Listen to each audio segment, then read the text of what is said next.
are the Sultans. We are the Sultans of Swing.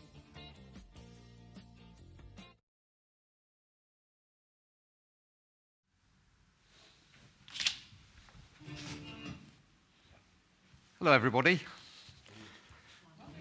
Oh, that's better. Put your corpse in then. Business Week deserves a proper, authentic business guru, so I've had to go to Hotham for one today. So if you take, and this is Professor David Hall, by the way, if you don't know him. Morning. And so we've got a story from Council Estate in York. That's right. To a professorship from an Australian university, back to Hotham and helping hundreds of businesses on that journey. 40 years. Can we ever talk about that? Yeah, go on then. Or Renata? Yeah. Right. Tell us about the music.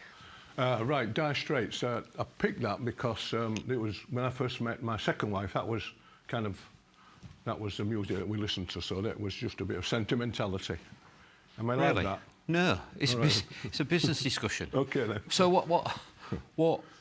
I thought it was something to do with business. The businesses had helped out of dire straits. So why do businesses get into dire straits? Well, up until the pandemic, I would say one of the main reasons is complacency. In his book, Good to Great, Jim Collins said, the signs of business getting into problems are not loss of sales, not loss of profits, it's actually complacency, to get complacent. That's probably changed in the last 18 months, I guess. So in the last 18 months, I don't know. So what makes the successful ones? Well, that's an easier question to answer, yeah. Well, a number of components, and not a lot of businesses I've worked with have all these. I've got some of them, but 2 or 3 have got them all. Clear strategy, a culture that's in control, consistent culture, yeah. Performance management system, right people on the bus, doing the right things. So you can go into a business, and if you spot those things immediately, you know you're cooking. Yeah, yeah. And does it happen much? Is it what's the percentage? I think I've worked with 3 great businesses. I would class a business that does that as a great business. A great business is one that can actually outperform the competition over a 10-year period by 2 or 3 times. In other words, profitability over a period of time. So there's not many businesses do that. My favourite business, which you'll hear a bit more about maybe, Keekmoat, did that over a 10-year period, but a lot of businesses don't get to that. And that's Jim Collins' definition of a great business in Good to Great, is one that outperforms the competition over a long period of time, not by 5% or 10%, by 2 or 3-fold. I think we're going to get into a discussion though, David, you and I, about that's just the numbers. Yeah, there's other things that businesses do in the 21st century, and you've got to outperform the competition in that as well. Yeah. So we'll get into that later. Yeah. But first, we traditionally have to go in Elevenses to the first record you bought and where from and where you got the money from. It was, all right, that's a question to you. Right, it was Poetry in Motion, as I recall. Johnny Tillotson, a one-hit wonder. I don't think he did another one, that was it. And I got the money from... I think you're going to have to sing it for us. No, Poetry in Motion. Oh, no, I didn't mean that. I got the money from a paper round, and also I used to help the cleaner at the school, St George's School, sweep the classrooms after everybody had gone home. And I got 10 bob a week for that. And I probably did another couple of jobs as well, but that's... So you earned the money yourself? Yeah. And you went to where to buy it? In York. In York? Yeah. I forgot the name of the music shop. It was actually... I was born in York, so it was in York, yeah. Yeah, well, the questions tell you a lot about a person, so we'll give up on that now. We've got your images up there. Yeah. I'm sure the guys spotted some of them. The first one, the book. Yeah. The Hallmarks book. Yeah. Was that your 3rd or 4th book? That was Hallmarks was the first one I wrote. The first one. Yeah. That was the first. I thought it was I didn't come with a title. I didn't come with any titles of 5 books I've written. I didn't. Somebody helped me with them. A friend of mine, Mike Pedler, helped me with that. He came up with Hallmarks, is like Hallmarks jewellery, but also Hallmarks, you play on words. So that was quite a clever title. Yeah. Some of the other ones were less clever. For example... Telling tales? No, that's really clever. No, my wife came up with that. No, the worst one was one called In the Company of Heroes, which is probably the best book I've written, I think, technically, but everybody thought it was about a war, it was about soldiers in the company of heroes. So no business people bought the bloody thing, which was a bit of a disappointment. This one you've got out at the moment, Telling Tales. That's as near as you're going to get to a memoir, is it? It ended up as that, yeah. I mean, I was quite proud of Telling Tales. And the reason I'm quite proud of it is the first book I've written where I had somebody help me. In our village was a lady who was a creative writer. She had a creative writing degree, and she'd been a journalist in London. And I met her in a pub in Hotham Arms. A lot of things seem to happen in Hotham Arms. I met Kilburn there when we set up for Entrepreneurs Only, but I met her in the pub and I was chatting to her, and she said, I said, I'd really like to learn to write properly. She said, well, I can maybe give you a hand. So I worked with her over an 18-month period, and every week she used to give me homework and then mark it and send it back. And there it is. And there it is. That's right. It was basically, it wasn't a book to start with. It was just learning to write. And she said, write about things that you know about. I said, well, I'll write about businesses I work with then. You know, the good, the bad and the ugly. I had to change the name of some of the ugly ones, you maybe noticed. And I did that, and I built up about 10 or 12, and she said, well, you could do something with this. I said, what? She said, well, put them out as a blog. Then eventually she said, well, you know, I'm reading through it, it's more like a memoir, it's more like your story of your life from when you sort of started to now. So it became an autobiography in the end, but it never set out to write a book. The first book I've written, they never set out to write a book, which is a bit odd, isn't it, really, if you think about it? Available in no good bookshops, because they're all shut. What a time to launch a book. Yeah. So, on to some of the... there's an image of a plumber up there. Yeah, that was me, that's where I started, yeah. When I left school, I went to a secondary modern school in York. It was a Catholic school run by De La Salle brothers. I learnt a lot about religion, not much about reading and writing, unfortunately. I had to do a lot of that after... when I left. And when I left... Sorry, David, you were saying there you left school not particularly literate? No, I actually couldn't write. I was writing in capitals to start with. And my brother still writes in capitals, unfortunately. I hope he's not watching this. And then I had to learn to write, at school. That was not a great school. So you left school and plumbing, the building trades was the No, alternative? I went, we had career guidance, well, if you could call it that. It was quite a large plump lady who wore this kind of heavy suit that smelt of mothballs. And she sat and looked at me and almost sniffed me like that, and sniffily said, you're a big lad, haven't you thought about the building industry? I thought, oh, that's me then, isn't it? Building industry. She's the expert. So I became an apprentice plumber. And I was useless at it. Absolutely. I was going to say, if you'd have stuck with it, you'd have earned a bob or two, wouldn't you? Pipes leaked, I couldn't do it. The apprentices who started with me, who could do all the sort of stuff, I was hopeless. So my boss promoted me into the office. I could do less damage. And I became a trainee surveyor, then into a sort of a management role. But yeah, I'm on the journey now to a professor. Is that where I am? No, well, yeah, go on then. No, well, your interview. So yeah, but you had the psychometric test, didn't you? No, yeah, I'm coming to that. That's right, pulled you up for the psychometric test. Yeah, I met at the business I worked with. There was this guy called Raymond Elderton. Well, it's the other thing I learned in writing a book. About half a dozen people, it must happen to you as well, during my life, have helped me, give me a leg up, sort of put an arm around me and said, look, you're all okay, come on, you can do this. And we all need that. And Raymond Elderton was the first. And he said, David, we think you've got some talent. We don't know what it is, but we think you've got some talent. And we're going to send you down to London to the Vocational Guidance Association, and we're going to kind of have you assessed and see what you can do. So I went down to London on the train. I was 18, 19. I'd never been to London before. It was in Harley Street, the Vocational Guidance Association in Harley Street. Doesn't exist anymore. And they put me through a battery of tests, psychometric tests, personality aptitude, so interest. How old were you? 18 or 19. Can't remember exactly, Paul, around that age, yeah. And then I was interviewed by a psychologist, and they said, oh, a bit limited you are. I thought, you don't need to tell me that, you know. They said, there's 3 jobs for you. 3 jobs. From all the tests we've done, 3 jobs. Journalist, a barrister, or a management consultant. Well, I couldn't spell. I've already told you that. I didn't fancy pouncing around with a wig on. I didn't fancy that. You could do with a wig now, though. Yeah, could I? And I thought I'll be a management consultant. I wasn't absolutely sure what it was, but I'll be a management consultant. That is true. You can't make this up, it's true. And then I started reading books and business books, Peter Drucker and all them fabulous business books. My first wife described me eventually as overdeveloped from the neck upwards, which I thought was a not very nice phrase. And then I went on going on courses, and he said, oh, by the way, you should do a degree. That's what they said.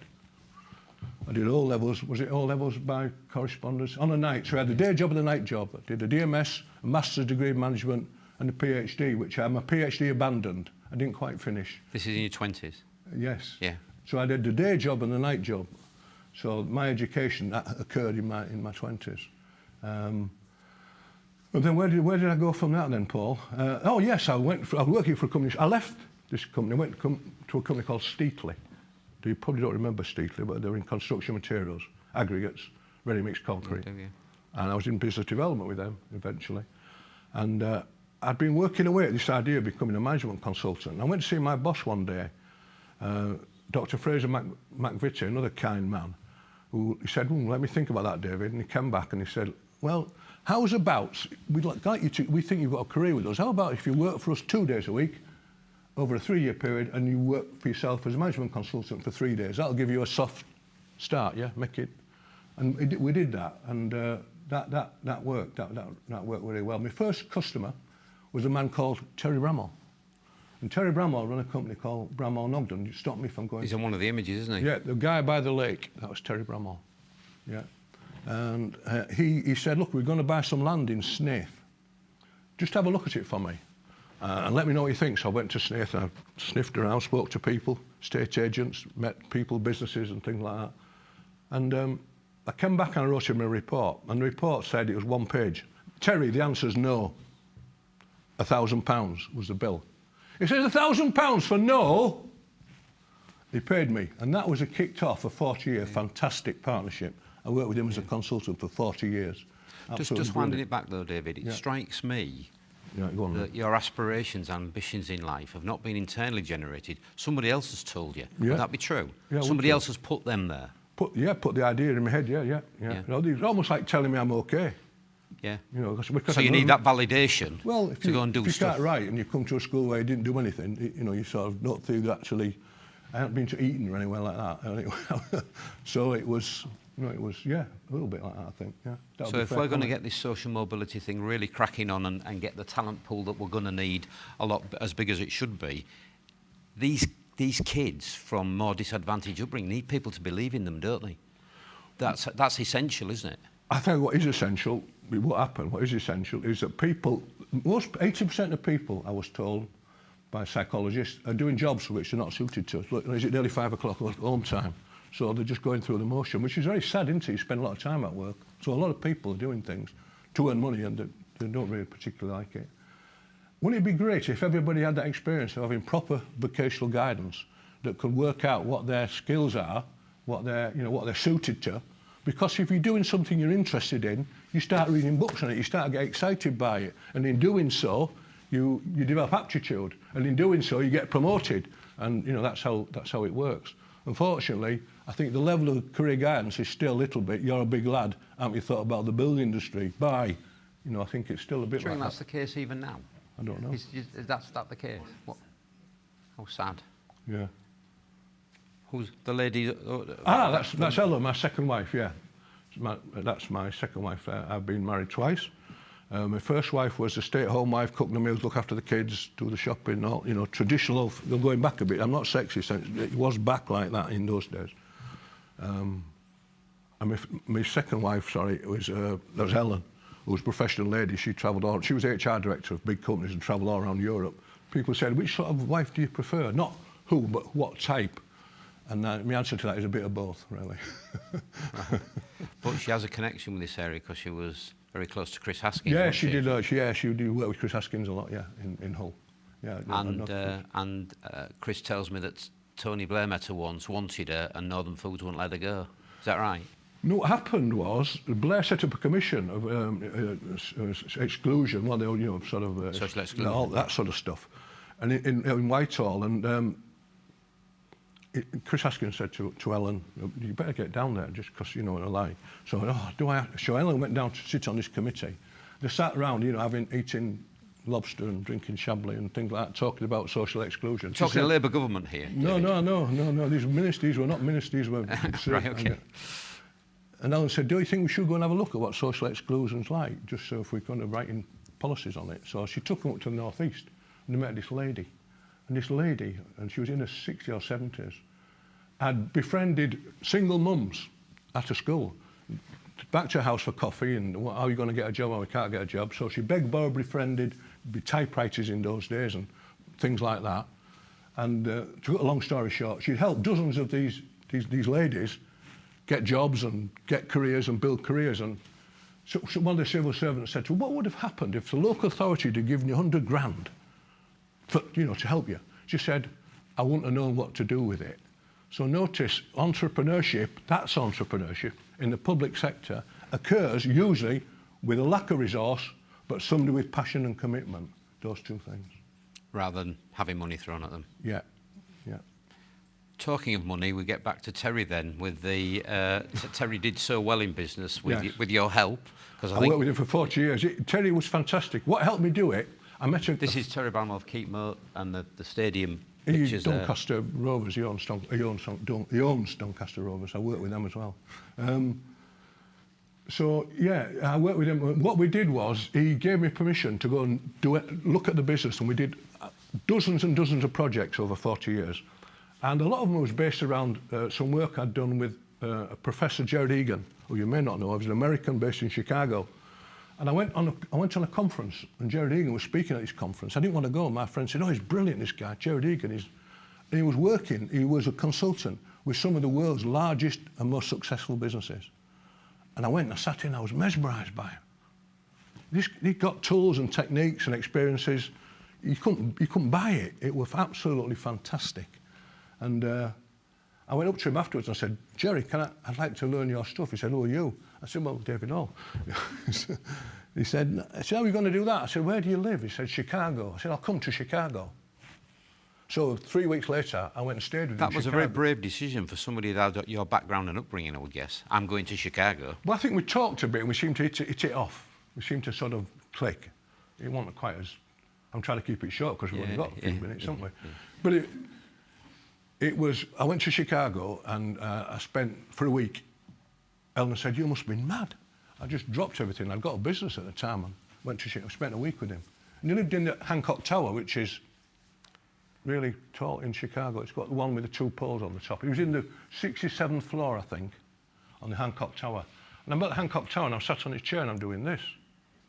I said, I knew we had wine for dinner, but... I said, what's going on? He said, oh, the tower at the top is designed to move a metre in the wind, because Hancock Tower's by the lake. So like this, and you're in bed, you're like this in bed. Takes a bit of getting used to, I can assure you. So Gerard Egan... He gave me the tools. Terry gave me the opportunity to put them into practice. Yeah. Terry gave me... So those two coincided, going to Chicago with Gerard Egan and getting on board with Terry Bramwell were co-terminists. That was theory and practice together, boom. Yeah. Fantastico. And I've also used Jerry's methods in most of the other clients I've ever worked with over 40 years. So he's your guru then? Oh, really? yeah, I mean, he's 92 now. I still speak to him. Right. He's, yeah. I mean, he was British Airways, right at the top, BBC, Northern Foods. He did the split Northern Foods and Northern Dairies. He was facilitated that process here in Hull. Yeah. So why did Terry Bramwell go from a mucky, dusty old builder to selling his business for, what, 800 750 million in the end. He gave me a bit, not a lot, but he gave me a bit. He had a little reward over 40 years. And over what period was that? It was, the last I started working with him in 87. He sold in... 25 years? Yeah, something like that. 25 years. So that wealth creation in 25 years, how did he do that? He did it by getting all the things I mentioned right at the start, Paul, about what is a great business. Became a great business. Clear strategy, mission, delivering community regeneration. Everybody else were builders. We realised local authorities wanted to... We're one of the first to do that, weren't One they? of the first to We're do not that. builders, we do regeneration. Yeah, and we work in partnership. We coined the phrase partnering. We work like that in partnering with local authorities. If you like that in partnering with so you came away from bidding, lowest cost bidding? Rubbish, yeah. We were partnering Yeah. So you negotiate the first job, but because we're doing that, nobody else can get in. And also, because we're delighting customers, our key theme, local authorities wanted to deal with us. And that was it. And that's how the... And that was a long time ago. You know, we all talk delighting customers now, and it is a phrase much breached, as we all know. It's a phrase you hear all the time. Yeah. Not many people actually do it. No. I think Keepmoat did it with their local authority partners. I was in America, and I got a book called In Search of Excellence. Terry said, go and find out what's going on in the States, a bit like you do. And I went, In Search of Excellence, Tom Peters, delighting customers. I thought, it's a great idea, this, so we brought it back. So a lot of things we did, and I know you do this, Paul, as well, which I really admire. You go to places and find the latest ideas and bring them back to your business, don't you? Well, we were doing that. I was going all over the place and bringing ideas, and it was like a laboratory. Yeah, we just try, let's do this. And he gave me... But bringing the ideas is one thing. Yeah, having a business that will take them on board is totally another. Yeah. Because we are in an era where all the ideas are out there, aren't they? On YouTube, books, seminars, etc. The execution. But how many businesses actually bring them in and embed them? Few. Not many. Not many. Not many. They think talking about them and going on the seminars does the trick. And you know that it doesn't. No, it doesn't. When we ran programs in delighting customers. And the first program, whenever we brought a new idea, and if it was something we wanted to train, Terry would go, I'll go on the first one. You see? Now, most CEOs and owners would go, oh, my people need training. No, I'll go on the first one. So everybody else says, Terry's doing it. It must be important. Clever. Yeah, that was part of it, yeah. Yeah, you've got lots of admiration for Terry, haven't you? I have a lot of admiration for Terry because he was another one of the people, Gerard Egan, Raymond Elderton, Terry Bramall, helped me along the way. And, you know, it was a mutual thing because I helped him as well. And then when I was doing that, I met a guy called Tim Atherton. And Tim Atherton, we're getting to the professor bit now, so you don't need to get worried. Yeah. I'm nearly there. Tim Atherton was the director of Durham University Business School, which was the finest, regarded as the finest small business centre in Europe, set up by another friend of mine, Professor Alan Gibbles, sadly passed away this year. And I used to run programmes for Durham, for their clients, Westminster, National Westminster Bank, Barclays, Phileas Fogg, you can't remember them, can you? Derwent Valley Foods, Chris, Phileas Fogg, do you remember them? Yeah, businesses like that up in the northeast. I didn't hear from Tim, I probably did that for about 10 years, I didn't hear from him, and then I got his call saying, I'm in Perth, David. I said, oh, that's nice, Scotland. He said, no, Australia. I said, Australia? He said, yeah, I'm director of the Curtin University Business School in Perth, Australia. Wow. He said, we'd like you to come over and do the programmes for our Australian. I thought, ooh, this is great, this. He said, we'll get sponsors. They're brilliant Australians at getting sponsors. Somebody just sponsored that glass of water. They've got sponsors for everything. Unbelievable. You know, the Qantas flew me over, nice hotels. I travel around Australia doing stuff. How old would you be? What's up? I started in about 1998. How old would you have been? Well, how can we're not going to guess your age here. No. Will we be in the 30s? Well, I'm 72. I don't know what's going on. Help me out. I'm trying to think. 98, I'm 72. No. I'm old. I was old. Yeah. 40, was I? 40 odd? You're in your 40s, weren't you? Yeah. So off I went. And I went 3 years running to Australia. And I always went in November for 3 weeks. I took Ellen with me on the last trip with me.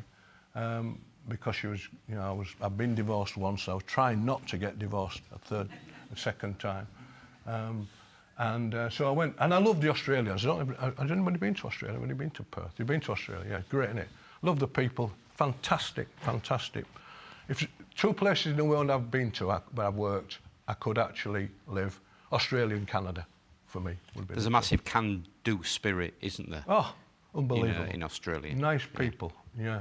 And when I first went there, I thought, oh, Aussies, and I've heard all this, you know, pommy bashing stuff. I've got to get them on my side. So I was speaking at this convention in Perth Convention Centre. 700 people filled this place. And I thought, I've got it on my side. I said, listen, you guys here. You're going backwards, we've only got 12. I said, many years ago, you naughty boys. We sent you over here for being naughty, didn't we? We sent you over here where there's sun, all the minerals, beautiful weather, fantastic environment. We sent you over here. We stayed here in England. where there's rickets, poverty, bloody misery, and then they all go, yeah, yeah. That was it. I win. That was the opening line, was it? That was the opening line. Yeah. Don't know how I came up with it, and I did. So you got on okay with the Aussies? I did. And then the fourth time he rang me, he said, David, I'd like you to come year 4. I said, oh, no. I'd kind of done it, really. And, you know, it's like if you've done it 3 or 4 times, I'd kind of done Australia, and I'd loved it. I really loved it. But I didn't want to... It's a long time to be away from home, 3 weeks, staying in hotels. After a bit, it gets a bit too much. I said, I can't come. He said, no, I've got some news for you. You have to come. I said, why? He said, because we've got your visiting professorship. I thought, oh, shit. So there I had to go. I had to go. I think Alan Gibb, bless him, had something to do with that as well, from Durham, because he set up the Curtin Business Centre in Australia. So that's how it happened. So the plumber to professor. So when I call you Prof, it's a bit long. Because I never call him David, it's always Prof. That's the story. That's the story. So what's the story behind that BAFTA? Because one of those images, you stood there with a BAFTA. I never had you down as a lovey. Oh, well, not really, no. Again, a bit of luck. A guy called Andy Forrester, who again died last year. A lot of my patrons seem to have sort of been disappearing. He was a producer of a series that BBC were going to make called Winning, 6-part, half-hour programmes for small businesses. And I was at Durham, and he came to Durham, he saw me present, he said, will you come and present on a TV programme on Winning? So I got the job.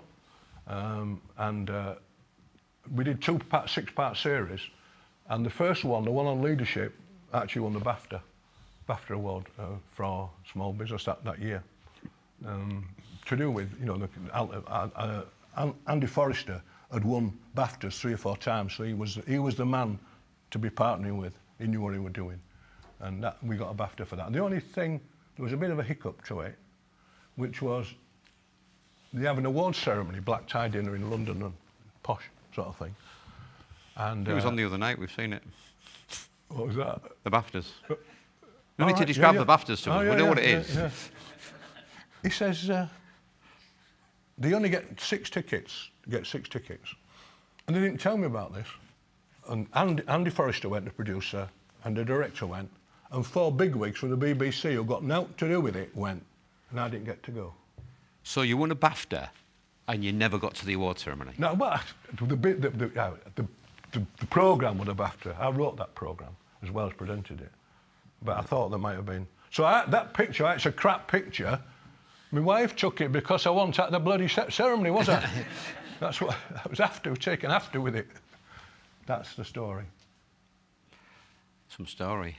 Can we talk now? I've heard you talk about other people's businesses a lot. Yeah. I've never really heard you talk about the business you created and grew. Yeah. Can we just tell us a little bit about that? The business called David Hall Partnership, because I learned from Terry about partnering. That's a partnership, and it was a partnership.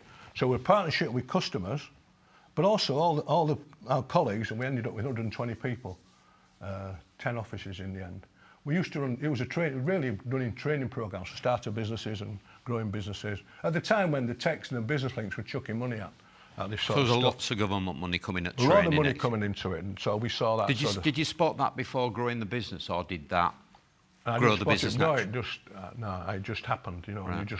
Because we got good at it, different cities could come. Can you come do it here? You must have got the formula together to just meet those government aspirations. 120 people, David, and all the employees had a business card. It said Paul Sewell, partner, David Hall Partnership. See, and I meant it. I actually meant it, and it wasn't just. I think if you're going to do things in business, you've got to do it with integrity and sincerity. You can't just play at it.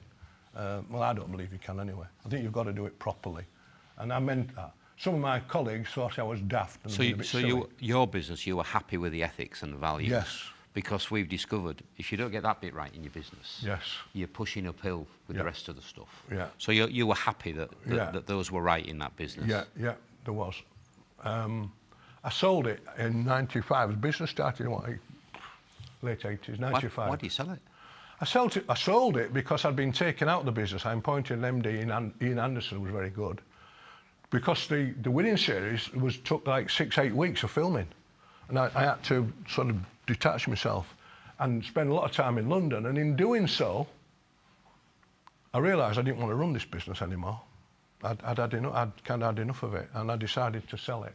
I couldn't sell it for one reason. It was called the David Hall Partnership. Try selling a business, that's not a smart thing to do, is it, with your name on it? So I eventually did a management buyout. I got an accountancy firm independently to value it, and the management team wanted to take it forward. We came up with a number, which they paid me out over 3 years. Well, a chunk to start with and over 3 years, which was a win-win for me. Right. They asked me to stay on as non-exec chairman. I wouldn't have had any shares. I thought, if it's a success, how will I feel? If it's a failure, how will I feel? No, I didn't go for it. And I'm glad I didn't, because it lasted 3 or 4 years, I think. Describe your emotions around growing a business and then terrible. Selling it. Like, I mean, I've been divorced once. It was worse than being divorced. It was awful, because it's like having a baby. You know, I tried to grow this baby from nothing, from a kitchen table. I changed the name of my house from Melrose House. It was I changed it to the business, and it was awful, really. I started on a kitchen table like many people. Only problem is, my son Simon picked the phone up. Somebody would ring from a customer ring. I'm sorry, my dad's not in. It tends to give the game away, doesn't it, really? So we moved on from that. So that was a painful time in your career. Very, very painful. I actually ended up having counselling. I was in a bad way. No doubt about that. I felt I'd failed. Well, it was your decision to I know it was, but I'd still living up on the bloody thing, hadn't I? I'd still sort of walked away from it. Was the pain? Guilty. Was the pain afterwards? Was it? You made the decision. There's money there. There's a management buyout. No, it was a messy process. Right. I can't say too much because it's going out live. But there was problems with. So it got into a mess, basically. Pardon? The transaction got into a bit messy. It was the people who got. Yeah. Okay. They didn't have the values. They didn't have the same values. Was there anything else in your career that approached that with hurt? Because we really talk about hurt and pain in these type of things, all of the upside, isn't it? But you learn as much from that stuff as you do from the good times. Is there anything else that's hurt you in your career that approaches that? No, not really. I've had, not every job I've ever done is a success. I mean, in the book, like Mr. Michael's Madhouse, if anybody's read that, the Come Crazy Man. I mean, I've worked for businesses which have not been able to. When I go into a business, I think I can sort it, and it's not arrogance. I hope it's not arrogance. I think you've got to have some sort of self. I think I can sort it. I can sort most businesses. So let's flip it the other way then. So I'm having not a lot of success on the pain bit. When you go into a business, what pleases you most? I like it when people often come to me with hope. Often come with hope, yeah. It's more hope than despair then? Full of hope, hope. Yeah, I'm not that good at turning businesses round. I like to help businesses grow and develop. I'm not that good at sorting them out, because that means getting rid of loads of people and cutting costs. And it's a messy process. I don't particularly enjoy that. But I like growing a business. I like it when there's a kind of sense of, I don't think this can be done. I don't think this is possible. And something in me goes, I'll show you. I'll show you. Yeah. And when you walk away afterwards and it's kind of done it, I just have a quiet smile on my face thinking. When you first, after the Keepmoat deal, and you moved to Hotham, great decision, lovely village. The first time I met you and we had a natter like this, I felt this man is on a mission to make businesses succeed. He's actually so driven on that one thing. Mm-hmm. Would you say that? When I started 40 years ago, Raymond Elderson helped me, said, and we talked about we didn't know about mission in them days, it was pre-Jerry Egan, but the kind of focus was going to be helping people and organisations to succeed. That was it. Yeah, but when you spoke, David, you weren't talking about fees. This is a lovely commission. This will keep me for it. You were saying that business, it's going to succeed. Yeah. I'm going to help make it succeed. Yeah. And I think that's what grew your business, rather than looking at the numbers all the time and the budgets and business plans and stuff. You just wanted to make businesses succeed. Yeah, and what I found is if you do the right things, which I think is a big thing of yours, Paul, doing the right thing. If you do the right things, you get the strategy right, you get the culture right, you get the people right, you get the customer service. If you get all the ducks in line, numbers look after themselves. That's been my experience. If you get the culture right, you get things right. Get that written up on the message board, guys. We've finally got today's. What was that? We've got a message board up there where they pick the one that we like, the phrase we like from each speaker and stick it up there. So, no, sorry, carry on. Where was I? I don't know. Neither do I. I'm a great interviewer, aren't I? Yeah. You used to be really good at this, Paul. I was yesterday. Where do we get to? Well, it's your drive to make business succeed rather than just grow that business. And obviously the business grown it. Has the approach, because 40 years is a long time to be doing this, has your approach had to change in those 40 years? Because businesses must be different now than they were 30 years ago. Yeah, I think, I mean, it's still still about helping organisations, people in organisations to succeed. I think when I started, I'd go and maybe meet somebody like the senior manager or maybe or the CEO, and they would either delegate it to somebody in middle management, and it kind of was difficult then because you didn't have. So one of the things I did over time was to just only work with the CEO and 2 or 3 selected, because they've got the power to do something and also got something to lose as well. You know, they've got the need to do it. Sometimes projects get married by middle managers in organisations who don't really want to do it, and they kind of can.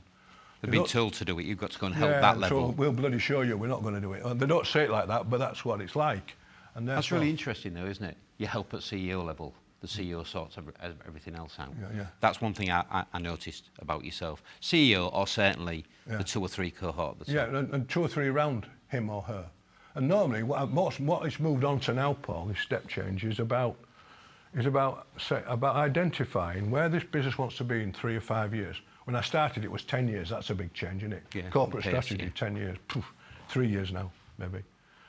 And what you find is that normally most businesses, in year 1, have got 3 things to do. And that's I don't care whether it's a small business, one of the biggest businesses I've ever worked with, DB Schenker, big German business, exactly the same. 3-year plan, 3 things to do. And those 3 things are often things like, have we really got the right people on the bus in the key positions? That's a difficult one for them. Particularly if in Terry Bramall's case it was his brother-in-law who wasn't. That was a little difficult, I can tell you. Yeah. Well, there's nothing I told you. You know that land I told you about, Terry Bramall with the land? Yeah. He paid me. 20 years later, he said to me, David, you know that land at Snaith? I said, yeah. He said, it's still up for sale. I think that was his way of saying... I thought you were going to say it's been beautifully developed then. No. I think that was his way of saying thank you. That's as close as he ever got to say who was the woman that created eBay? Is it Whitman? Is it Meg Whitman or something like that? She said, I remember, that when she started eBay, they used to have a big strategy meeting once a year. Then it went to once every 6 months. Within the 2nd year, they had a major strategy meeting every month. Because the marketplace was changing that quickly. Yeah. And I guess you have to do that if that's what it needs. That must be a major change with the pace of change. I think so, but also separating strategy out from management meetings, because what happens, if you have strategy and management meetings together, the short-term problem blows out the strategy. You don't get to talk about mission, vision, values. You're talking about customers complaining what we're going to do about it tomorrow. So I think you need to separate strategy stuff away from... And I mean, when I talk about strategy, I mean mission, vision, value stuff. You need to separate that from the day-to-day stuff. Yeah, great. Managers and leaders. I can't... we've got to get round to talking about a joint passion of ours called entrepreneurs. Because when I met you, I finally met somebody who truly understood entrepreneurs and what they were. It was something that people who call themselves entrepreneurs, what did I say to you? Business people aren't necessarily entrepreneurs, and entrepreneurs are not necessarily business people. No, and you were the first person I spoke to who got that. Tell us what you think, what the essence of them, what they are and what they're not. Well, in the Company of Heroes, although it was a crap title, it wasn't a bad book, I defined them, I think, as and I was trying to find words to describe them: mavericks, warriors and heroes. Mavericks, warriors. Mavericks because they always kind of break the rules. I don't mean they break the legal rules, but they'll take a step as well. Warriors because they're kind of like charging forward. And heroes because entrepreneurs create the wealth and jobs that pay the taxes, that lets us have buildings like this, schools, hospitals, police, everything. So until the entrepreneur does their work, all we've got is costs.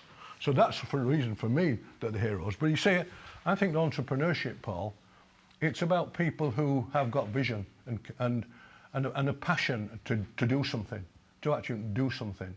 And I'd like to think it's possible to do it, not just in business, but like the lady in the northeast. How about we can, in schools, when you see something happens in schools, yeah. How about in public sector? In the public sector, you know, how can we? There'll be entrepreneurs there. Maybe 1 to 5% of people will have that talent. Maybe at most have got that natural kind of. Part of the trick is finding them, unleashing them.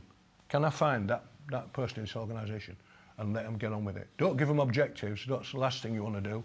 Just go. Give them space to try to identify the entrepreneurial characteristics, identify a project, put them on the project, leave them to it. Yeah. Don't handcuff them with all the...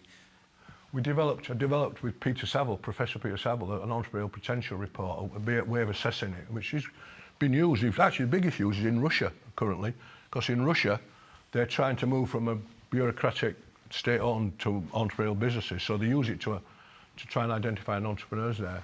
And I've used it I think in this part of the world we've used it a bit, yeah. The person who had the strongest score on it was David Kilburn.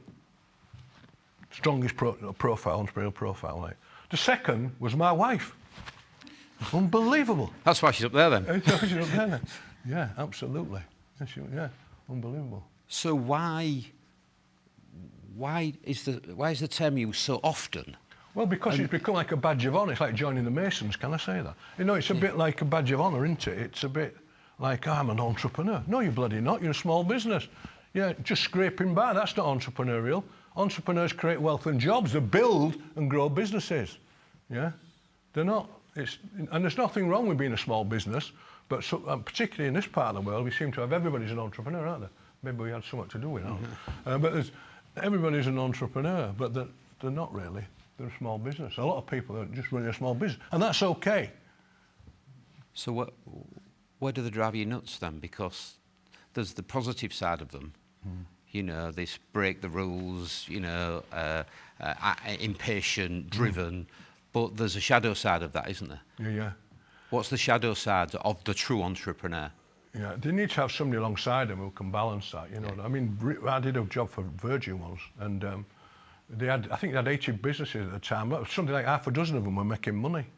And one of the biggest problem they had, I was told, they had a committee to decide which new business they're going to open or brand they're going to build. And he sat on this committee, and everyone got, yeah, we'll do that. They had to drag him off the bloody committee because they'd have been, well, they went into all sorts of things, didn't they? Virgin Bride. It's after that they dragged him off it. They thought, oh, we're not having any more of this. Because is this going out live, by the way? I'm probably going to get sued. Yeah, it's going out live. So we make sure the lawsuit is wholly successful. They say pissed off people change the world. Yeah. What pisses you off? I think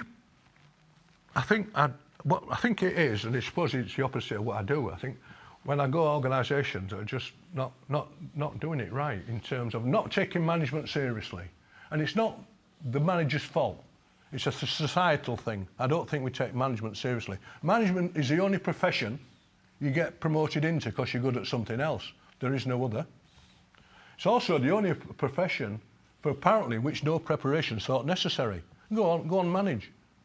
Now the problem with that is, of course, the consequences for colleagues, customers, investors, and the community.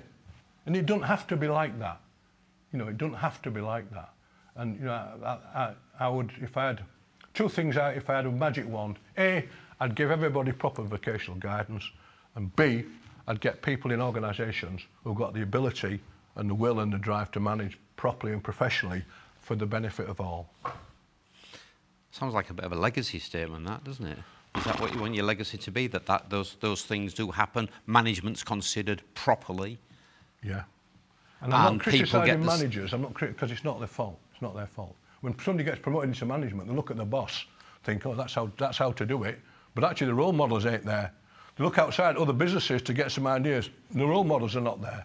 So it's not the manager's fault, it's a kind of societal thing, I think. Yeah, well, we promote for different reasons other than leadership skills and management skills, don't we? Yeah. We promote to reward people, to keep people so they won't leave. Oh, it's their Or, turn. or a family member. You know, or all that stuff. But very rarely because I've got those management and leadership skills.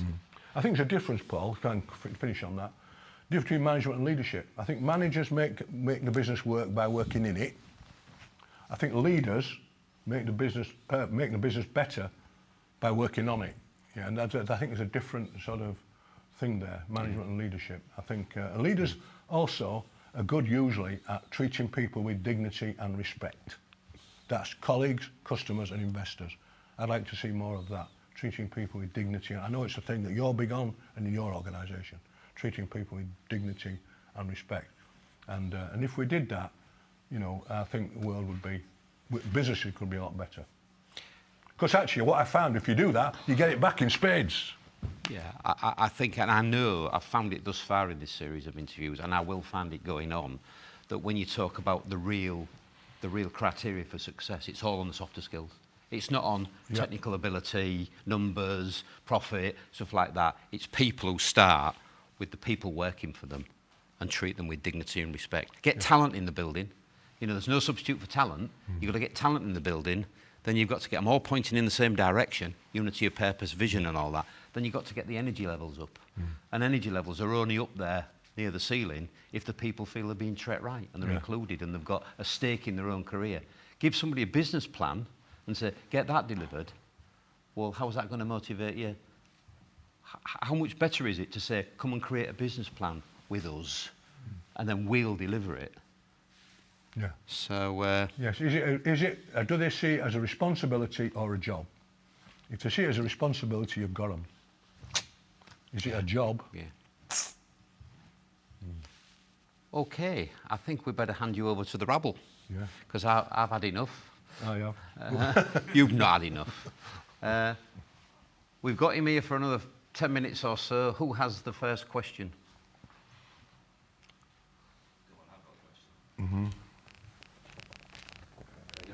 No worries. My name's Simon Jones, and I set up the top 30 under 30s. Probably to tackle the two things you've talked about, the overnight manager effect, and to give better education to young people and set role models for the future. So I've done this for 4 years, and working with young people, I've noticed that they suffer with a lot of self-doubt. Yeah. And not being funny with your story, or do you? Right, okay, because, you know, BAFTA's, business owner... Somebody might discover one day I'm a plumber. There it is, Not a very good plumber. Not a very good plumber. So my question was, whether you suffer with self-doubt, and how do you combat that, and how do you manage that? So I think that'd be really Good helpful. question, yeah, how do I do it? Well, I don't think, in some ways it's not a bad thing, because it keeps you... Grounded. Keeps you grounded a little bit, but what I think about is the 40 years and the businesses like Keepmoat where we've had tremendous success, and other businesses which I won't name, but in this town where I've worked with, and you know they've done really, really well, and I recall that. I think, yeah, you're okay. You did that. Ask Terry Bramall. Go and ask him. See what he says. So it's that. But yeah, I mean, I think the difference. I think maybe if you've been to Eton, I'm allowed to say this. Eton or some of these other places. One of the things that the teacher, my daughter's a great teacher, good teacher, and she teaches science, and she was teaching science to the high flyers in Yorkshire, kids, 3 from each school, and the public school and private schools. Is there any difference between them? She says, in ability, she says, no. She said, what's the difference? She said, well, when you come from a school like you went to, Georgie Secondary Modern, you say, introduce yourself. Oh, I'm David Hall. I'm sort of the kid who's been to the, dare I say, what's the one in Hull, yeah? Aye, that one. I'm not knocking, or Pockington Grammar School, any of them. They would go, good morning, my name's David Hall, I'm delighted to be here. Yeah, I think we see it in some of our politicians, don't we? Full of that, but actually any ability. Well, I'm interviewing somebody tomorrow that I think was, if she'd have been a male from a certain school, would be Prime Minister right now. So be sure to tune in. Who has the next question? Pat and then Kath. The terrible duo. Have you been colluded? No, go on then. Pat Coyle from Rollets, Director of Marketing at Rollets. Today, 9th of June, is the day that Rolex celebrates its 180th anniversary. Congratulations. So we've been going for a very long time, but I'd just like to ask what you think is the key to success, to building a sustainable and business with longevity. Good, yeah, well, I'd go back to, I think you've got to get the right people in the top team. You've got to get that balance right of, you know, and Terry made sure he got a good FD, good operation director, good commercial guy. You know, basically, I think the job of the leader is to make themselves redundant. And, you know, in terms of get the team around. Terry once said, my most successful year, I realised I was on holiday for 13 weeks that year. I wasn't there. But what he'd done, he'd put a team. So I think getting the right team in place is a key part of the success. And not putting up with mediocrity. And that's difficult sometimes, particularly when you get into family businesses and relationships and all that. You know, that's difficult sometimes. I think getting the strategy straight. You know, most people don't have a process or tools for doing strategy, which Jared Egan gave me. Once you get the strategy straight and everybody's focused on it, then that's a really powerful thing. And then getting the culture, agreeing what the values are of the organisation and making them non-negotiable. We treat customers with dignity and respect. Non-negotiable. We do what we say we're going to do on time. Non-negotiable. So building the culture. I think getting, as Paul said, getting people taking responsibility, giving the opportunity, trying to find talent within, unleashing the talent within, which may be with younger people these days. I mean, if you look around a lot of businesses I work with, they're all in 60s and 70s. Where's the sort of young energy coming from? So finding the Can I have one, Prof? Go on then. Listen to your customers. They're the ones you're serving. So many businesses are so arrogant, they second guess in strategy meetings what their customers want. Yeah. Go and ask open questions, non-leading questions, and listen intently to the answers and build your strategy around that. Kath? I'm sort of fascinated by this idea of vocational guidance. Oh, yeah. Yeah. I had a very similar experience when I was at school with career advice where I said I'd like to go to art college and they said, have you thought about being a midwife? You know, I was doing sciences. And I think a lot of us, me included, have drifted into careers, you know, I mean, that you never expected to be in, and I've been lucky enough to drift into things that I've loved. And there's no doubt about it that when you're in something you love, you stop going to work. I haven't gone to work for years. Somebody's paid me to do something I've loved. But how do we really support young people to do things that they want to do rather than... There seems to be this thing at the moment where everybody's pointing at something that's going to make them money. Yeah. And, you know, there are youngsters out there who want to be artists and musicians, and we don't support them really. We just say, no, you've got to go do something that's going to make you some money. Do that in your part-time. Go do that as a hobby. You know, if you want to be a saxophonist, go do that as a hobby. What do you think about what's needed really in schools or wherever? Oh, don't get us going, Kath. Don't get us going. Do you see 19,000 builders required in the Yorkshire and Humber region? It was discovered this morning. We're going to get the money. We're going to level up. We haven't got anybody to build the bloody buildings. And why? In schools and education and colleges, it's a bit of an earner. That's if you've totally and utterly failed, you go and do that.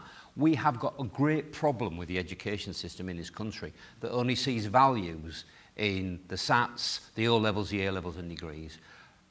You will not get people to build those buildings working with those with that type of doctrine. No, absolutely. Sorry, David. No, sorry, I was on one there. I think I ain't got the answer. It's a better answer than I'd have done, that was.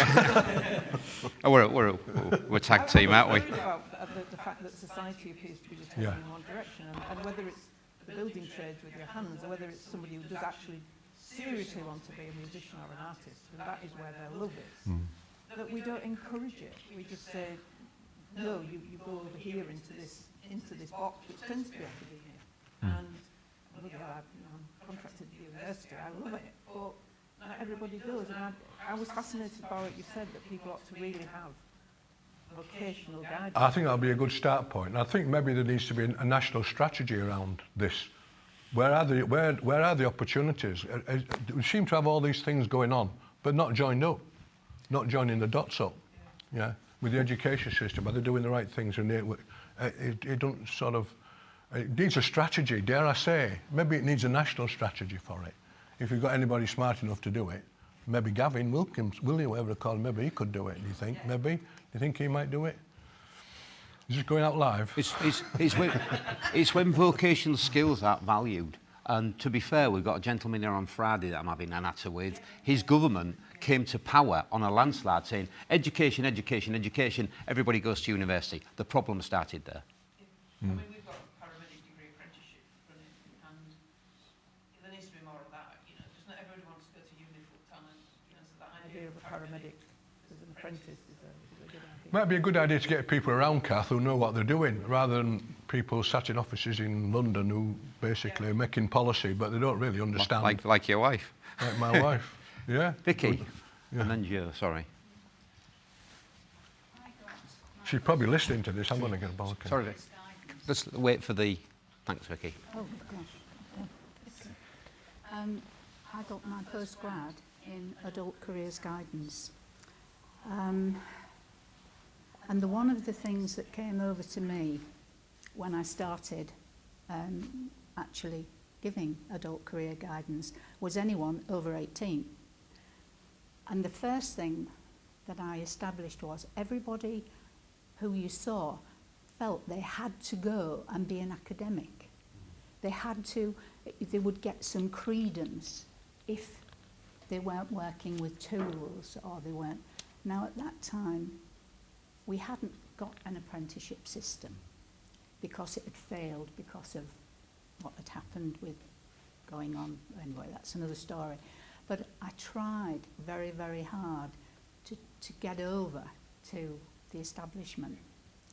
In fact, Chris Haskins, I was at a meeting, and I said, we will not have any welders in 5 years because the welders we've got at the moment, who I see, are in their late 50s. So, and that was just welders. The people you were talking to weren't listening. It's points apart. Yeah.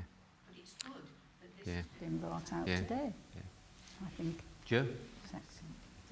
You had a fantastic, crazy, probably pretty unplanned in some ways life. Yeah. I just want to know what's next on the bucket list. That's a good question. Yeah, I've been working on that. Can you tell me, please? What should I be doing?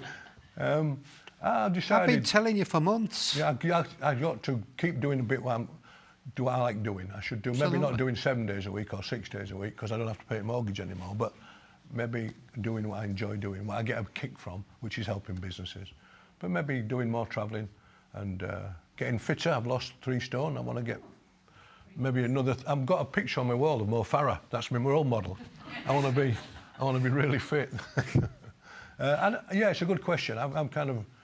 I don't think I'll be doing any more writing, but I think I will selectively pick some businesses.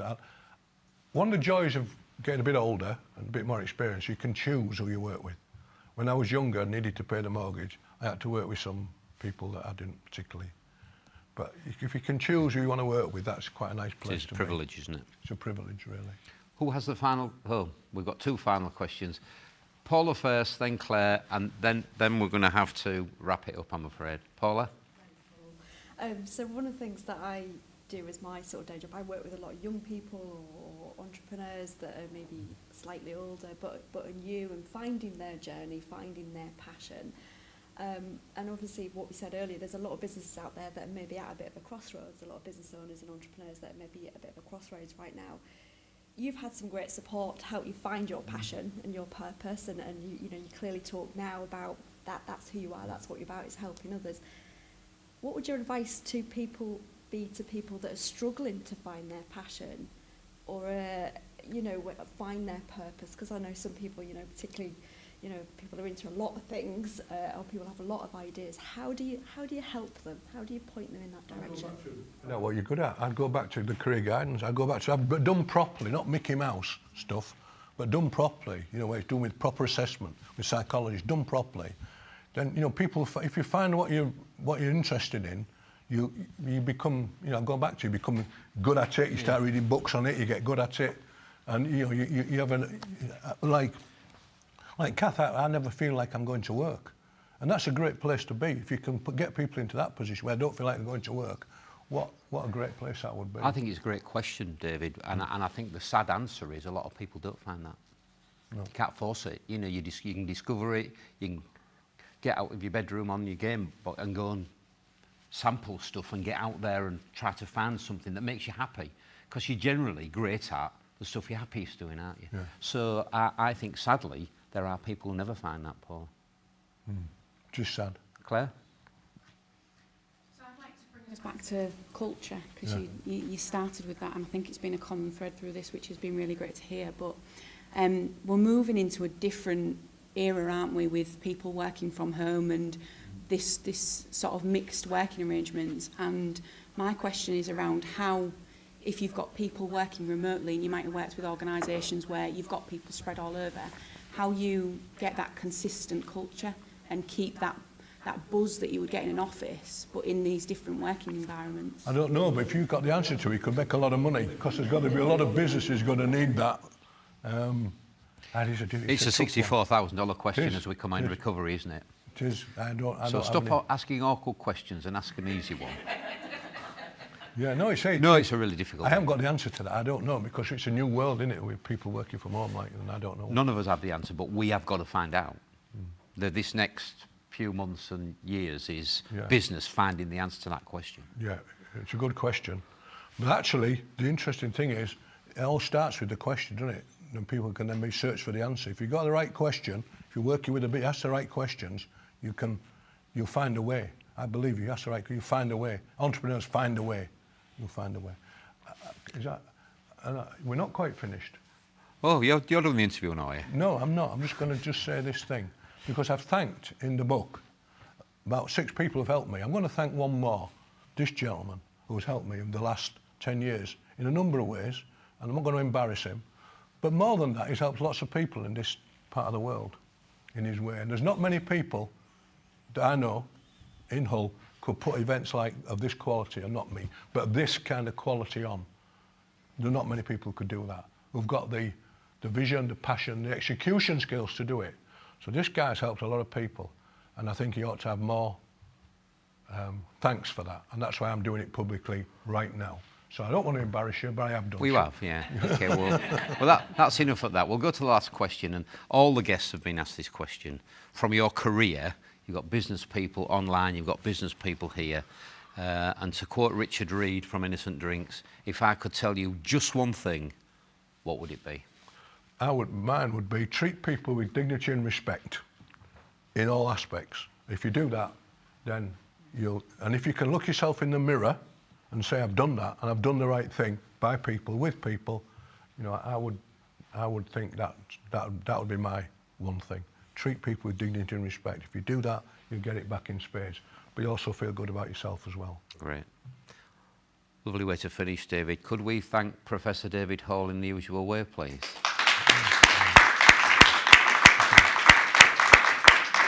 Have you got 15 quid for the book, by the way?